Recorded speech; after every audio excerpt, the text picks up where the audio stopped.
હાલો મારી YouTube family, આજે નવીન વસ્તુ આવી ગયું છે. આ છે ગુંદા. આને છે ને બરાબર છાશમાં ધોઈ નાખવાના છે પહેલા. પછી એમાં નાખવાનું છે મેથીના કુરિયા, રાઈના કુરિયા ને જીરું વાટેલું. એને પછી બરાબર તેલમાં શેકી નાખવાના છે. પછી જો એને ખાવાની કેવી મજા આવે. આ છે વસ્તુ આપણી જૂની કાઠિયાવાડ. હવે હું તમને આને શેકીને પછી બતાવું, તમે મારો લઈને રહેજો. હાલો મેં જો ગુંદા છાશમાં ધોઈ નાખ્યા છે. હવે બધો મસાલો નાખતી જાવ ને તમને દેખાડતી જાવ.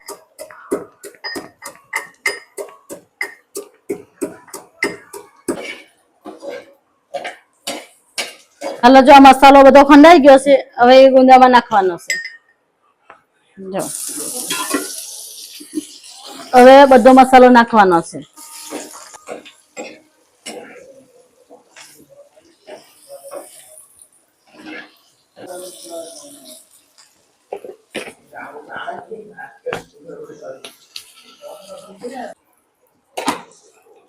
આ ગુંદા મેં શેકીને તૈયાર કરી દીધી. આ રેસીપી તમને કેવી લાગે તો કોમેન્ટ કરજો, લાઈક કરજો અને શેર